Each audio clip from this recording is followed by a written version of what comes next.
Good afternoon, everybody. It's January 28th, 1:30. We're here at the PUB Annex Building for the Finance Committee, calling the meeting to order. We do have a quorum. Are there any public comments? No public comment. No public comments. So we'll proceed to the agenda. Items for presentation discussion. Item number one, presentation discussion of the Brownsville Public Utilities Board's financial performance report for the period ended December 31st, 2025. David?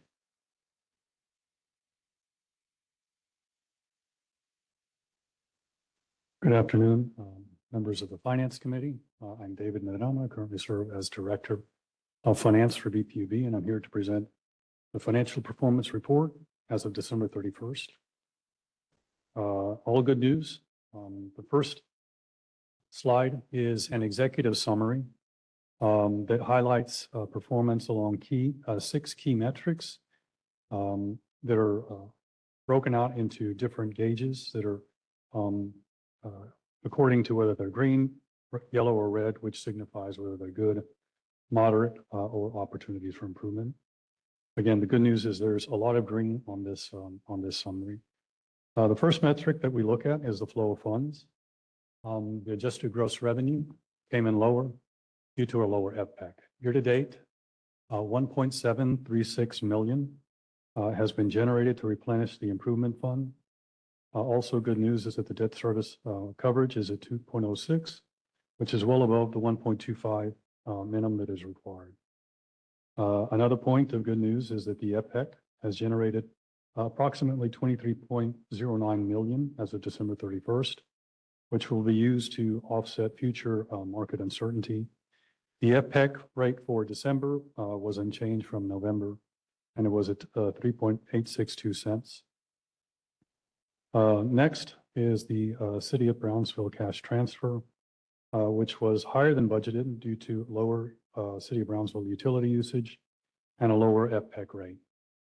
Next, we have personnel and non-personnel expenses, which came in lower than budgeted, primarily due to current headcount vacancies and timing-related issues related to when we get goods and services in 1 month. And the invoices come in the following month that are subsequent to when the month-end closes for the month when the goods are received.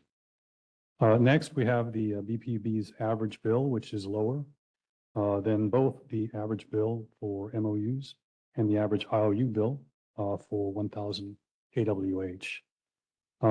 For the month of December, the average bill was 99.69 cents. Next, we have the SIP.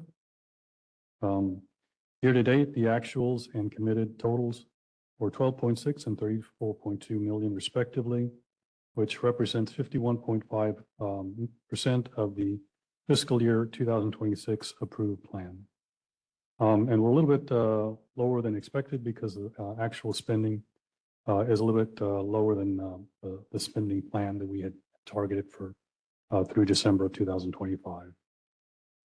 So in a nutshell, all key financial metrics are currently in compliance.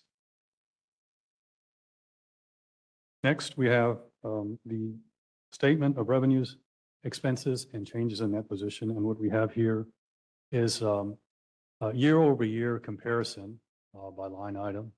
But for purposes of today's discussion or presentation, I'm going to cover fiscal year 2026 through December of 2025.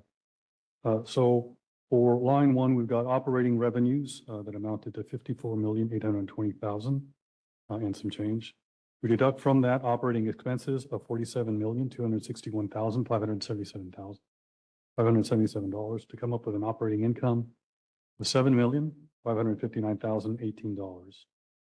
Next, that leads us to a reduction of expenses of $4,622,164 to come up with an income before capital contributions, $2,936,864.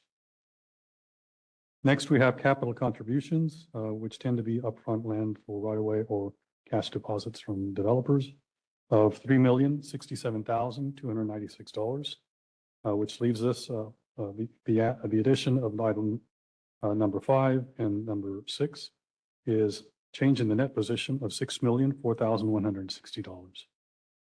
That leaves us with the net, which we add to the net position at the beginning of the year, or net position at the end of the period of $516,830,701.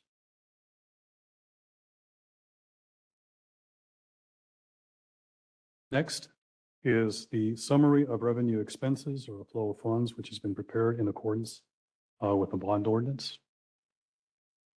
We do have the actual year-to-date through December of 25 compared to the year-to-date budget. But for purposes of today's presentation, I'll just be going over the year-to-date actuals. So up line one, we've got operating revenues of $52,353,179. We've also add to that other revenues of $6,018,757 to come up with gross revenues of $58,371,936. From that, we remove the fuel and SRWA expenses, which amounted to $16,628,242, which leaves us with a net adjusted gross revenue amount of $41,743,694 through December of 2025. So the balance that is available after requirements of the net of 5 and 6 is $8,162,505. Less the total that goes to the city of Brownsville of $4,174,370, which is 10% of line 5, the adjusted gross revenues. That leaves the balance available for transfers out of $3,988,135. Then we have transfers out of $2,251,576. And these are typically to fund capital improvement fund, the Resaca SIP fund, and also for monies to the decommissioning fund and the power supply stabilization fund. Next, we have again the transfers out, which leaves us an improvement fund replenishment of $1.736 million for a total transfer amount of $3.988 million as of or through December 2025. Also good news is that our debt service coverage ratio is at 2.06 times, which is higher than the required minimum of 1.25 times. So with that, that concludes. There's more detailed slides later in the presentation. But that concludes my presentation and overview of the financial performance report as of December 2025. If you all have any questions. Thank you. Are there any questions? No questions? No, good report. No questions. Great, thank you. Okay, item number 2, presentation and discussion by external auditor Burt McCumber Longoria LLP on progress update on PUB's fiscal year 2025 audit. Yes, good afternoon, Mr. Chair, members of the committee. So here with us today is Jose Diaz, audit manager with Burton McCumber and Longoria to provide the finance committee with a progress update on PUB's fiscal year 25 audit. Good afternoon, Chair. Good afternoon, committee. I'm going to report our status. Currently, we're in review stage. We finished field work late December, and are currently working on concluding and reviewing what our reviews are asking. We have nothing to report as of now. We're looking to finalize the audit within the next 2 weeks, have a final report so that we can present the final report by the February Finance Committee meeting and the full board thereafter. And so that's the current status. Yeah, we'll bring the full report, audit report to the board for approval in the March. Okay, board meeting. very good. Yep. Any question? No questions? So have you had any problems? No. Everything like always, everything we request is provided. We get confirms from third parties, information from management. I mean, everything's been provided, like nothing to report. Okay, very good. Okay, Yeah. thank you. Thank you. Item number 3, presentation, discussion, and possible recommendation on the year-to-date capital expenditures as of December 31st, 2025. Good afternoon, Mr. Chair and committee members. Jorge Santillán, Finance Manager. And I will go over the year-to-date capital improvement plan activities of December 31st, 25. Beginning on the left upper side, total FY CIP budget, 91.3 million. Actuals, 12.8 million or 13.9% of the budget. Committed, those are the open purchase orders, 34.2 million. That leaves a budget balance of 44.3 million. Moving on to the middle section, the percent of budget spent by project type. 16% of the electrical 39.5 million budget has been spent. 17% of the water 24 million budget spent. 10% of the wastewater 20.7 million budget spent, and 2% of the general and administration 7.1 million budget. Moving on the right side, the year-to-date actuals and committed by category. Actuals shown in blue and committed in red. Looking at the top three, under construction. Actuals 8.1 million, committed 8.8 million. Utility relocations 800,000 actuals, 5.4 million committed and grant funded. This is the AMI and the downtown water wastewater ARPA project. Actuals 1.5 million, committed 4.1 million. In this slide prepared by our asset management department shows the planned cash flow versus the actual. The plan shown by the blue line and the actual shown by the red line. Through the month of December, 60 million was planned. However, actuals came in at 12.8 million. Almost twice the amount spent by December last year, but still below the planned amount. And this is the presentation. Any questions?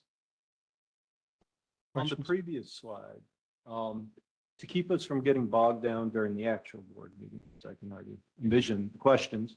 Can you make sure you just say what percentage of the year is passed, or, you know, what, like in this middle column, or how much money you were like expecting to spend total? Yeah, basically jump to some of the information you have on slide 2, just bring it up a little earlier. Okay. Yeah, small thing. So so if you go to the next slide, do you think that slide should go first? I think actually that would be safe, this slide going first. Okay.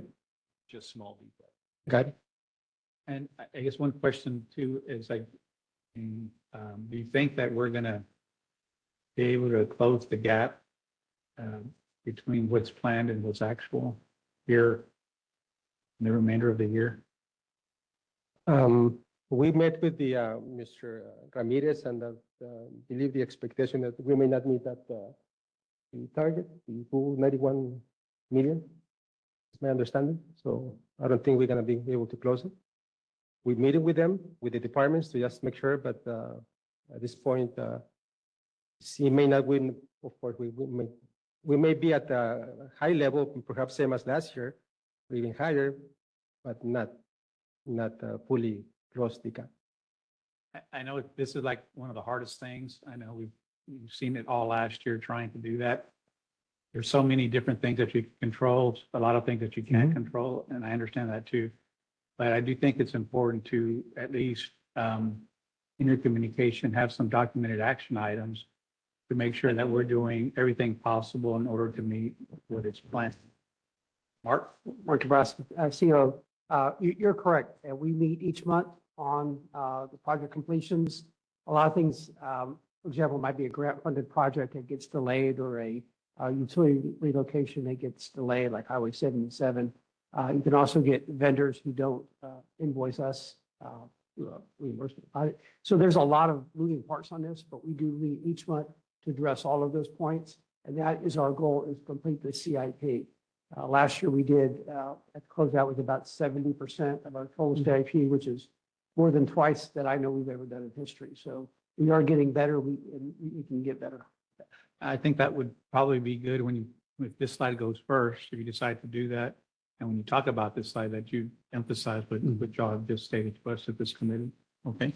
But that's going to question could come up. Okay. And if I might add, the following agenda item is for a CIP amendment. And this particular presentation does not include that amendment. So once approved by the board, it will improve the metrics slightly. So. So Any other questions on this item? None? Okay, so we'll go ahead and move to item number 4. Presentation, discussion, and possible recommendation for a CIP budget amendment for fiscal year 2026.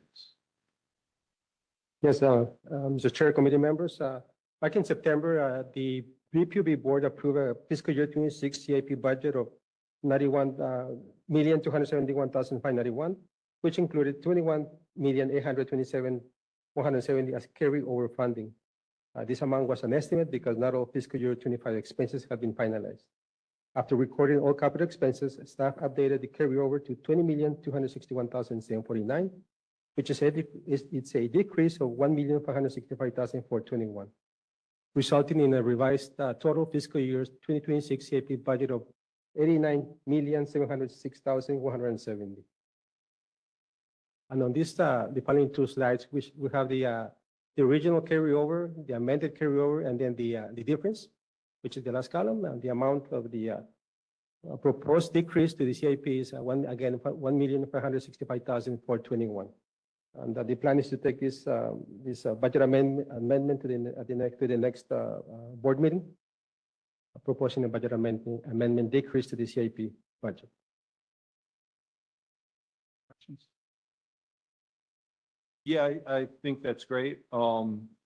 This should probably go before we do the CIP budget, analysis. Like basically the previous presentation should swap. Okay. And you guys should be ready with numbers. Like so. With updated numbers? Change the base. Updating numbers anticipating the approval of the. Yeah. You can have both ready to go, right? Yeah. One with Got it. approval, one without, just present the one Okay. that is relevant. Because if not, we'll have endless confusion and endless questions and. Okay. We can do that. Any other questions?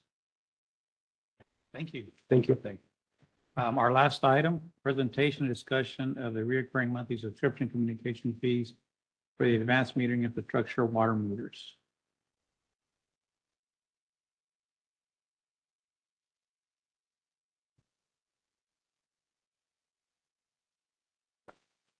Good afternoon, Chairman, members of the board. I guess we're here today to, as part of the ongoing AMI project, one of the things, we're in that position to where we're transitioning from, like I've been telling you we're going to do it, to we're actually doing it. So now we're actually incurring some of the live expenses. So at this point in time, we're actually installing electric and water meters, and they are performing live. And hopefully that transition will complete in March of 27. So as we're transitioning live, we're now incurring those expenses really outside of, we still have the project expenses as we complete the project, but now the expenses, we're starting to incur the expenses from the go live, from the actual live portion. Part of that we're bringing forth today to take a look at. And this is the Badger Orion system. That's the water metering system. So these fees that are coming into play, the way Badger does it is a little bit different than the way the electric Landis+Gyr does it. Landis+Gyr, it's a one shot. You pay for software like you're normally used to with Microsoft and everyone else. On the Badger side, you pay a fee for the communication, but rolled into that is the software and everything else. So the 60 cents per meter covers the entire thing, the communications and the software. Right now, we are at the point to where we have installed how many? Eddie, 60 cents per what time period? Per month. Okay.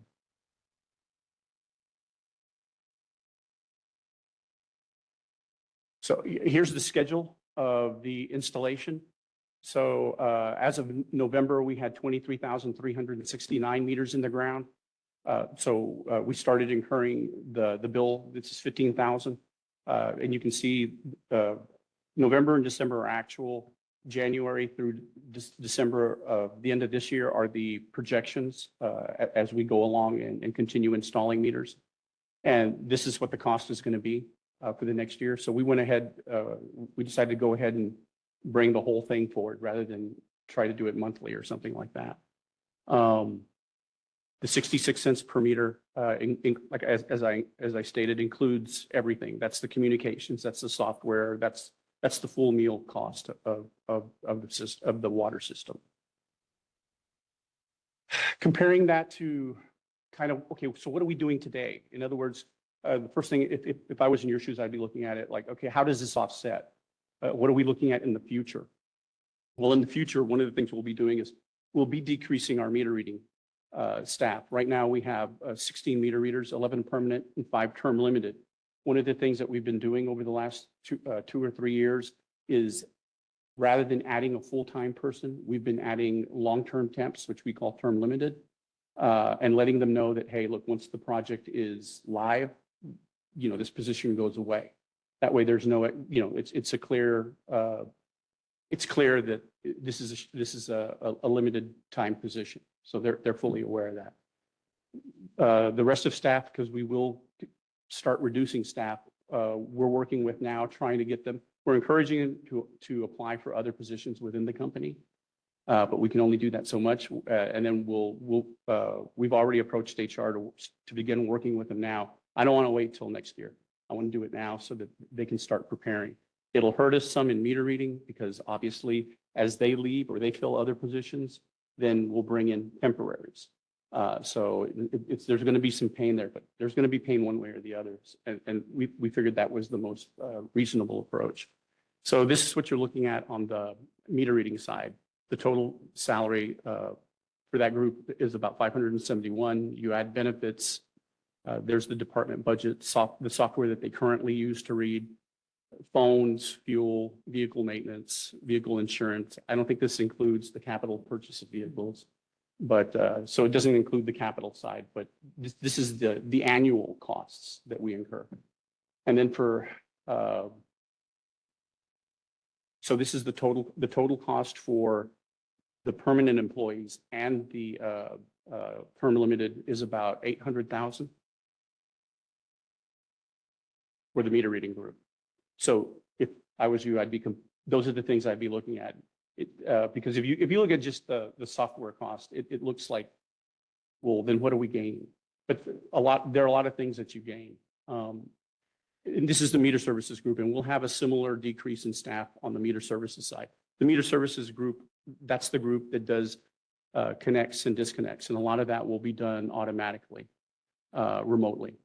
Well, on the electric side. On the water side, we still have to visit because the water meters do not have remote disconnect. So we will still have to send them out to disconnect water services when necessary. We will keep some staff because we'll still need them to go out and check communications. Why is the meter not communicating? What's going on? The job will change a little bit. So we will keep some. This is just the total number of installs and where we're at. Feel free to jump in. We've installed about 27,900 electric meters out of the 49,000 or 50,000.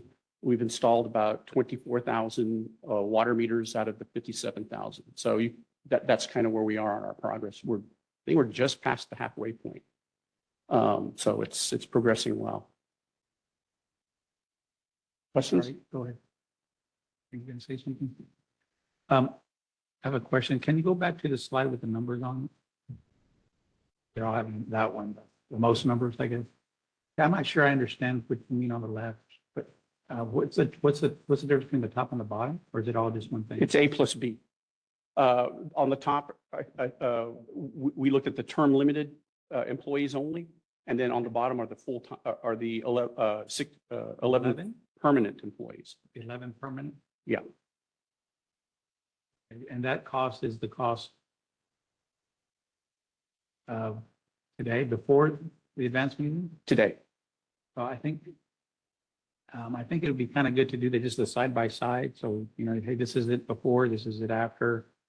I don't know if there's a little projection that's in there. So We can do that. net, you know, just one slide that'll kind of in summary, right? This is to our best of our ability in terms of the projection, our estimate, right? This is what it costs. This is how much it's going to cost now. And so this is the net difference, which should kind of be a savings. We can do that. The other thing I would point out is it's kind of from a linear perspective, we tend to look at A versus B. And the one thing I want to point out is, okay, that's going to kind of end up almost as a push. But that's not important. What's really important and where the real benefit comes is the things that you get because you have the system in place. For instance, we're already notifying our customers of water leaks, potential water leaks, reverse flow situations, hot sockets on the electric side, hot sockets. In other words, if the socket that's in the meter is starting to heat up, which could cause a fire hazard, in the past, we didn't know that. So now we get reads from that. We're able to give that information to the customer. There's also a lot of information that we're passing along to our electrical staff, operations staff, like voltage. So when we look at it, I just get a little, I just want to point out that it's not apples and apples. And you can say that. It's apples and watermelons, you know what I mean? Well, the reverse flows, I mean, just being able to detect that and take care of that alone is worth. Yeah, worth the cost. Now, we have, I mean, we've incurred this cost in the previous fiscal year too. So we obviously knew about it. We obviously have approved this before, right? Yes.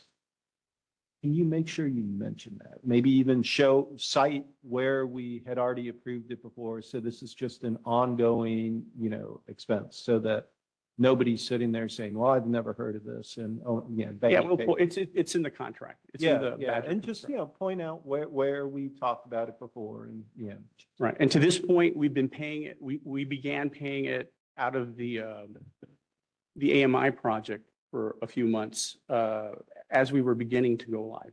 But now as it's live, then there's a point where there's a cutoff between, okay, these are project expenses and these are O&M expenses. And that's where we're at. And also, Mark, just in case, we should make sure this is included in the rate study as we go forward so that we don't lose track of it. We will. Yes. I assume, but I had to say it. Okay. Any other questions? Questions? No? Yeah, I just want to quick comment. I'm glad that you are, trying to get ahead of this so we can absorb some of the employees that are going to be affected through attrition, right? And giving them all the opportunity. I think it's super important. Okay. Geraldo, Mr. Chairman, do you have anything? Yeah, just something in the future would be good if, I know you've highlighted some of the benefits that we're experiencing now, even at this stage of the deployment. I don't know if some of those benefits have like a actual financial impact. We don't need that now, of course, but if you track that, that might be something for us to, share with the community, right? Just to say, hey, as we roll this out, these are some of the benefits, and as part of some of those benefits, we've actually seen this financial improvement, either for water, electricity, or whatever. That was it. Any other questions or comments? None. Thank you. That was our last item on our agenda. Is there a motion to adjourn? No. I will move to adjourn. Second, Geraldo? All those in favor? Aye. All right, we stand adjourned. Thank you. Thank you.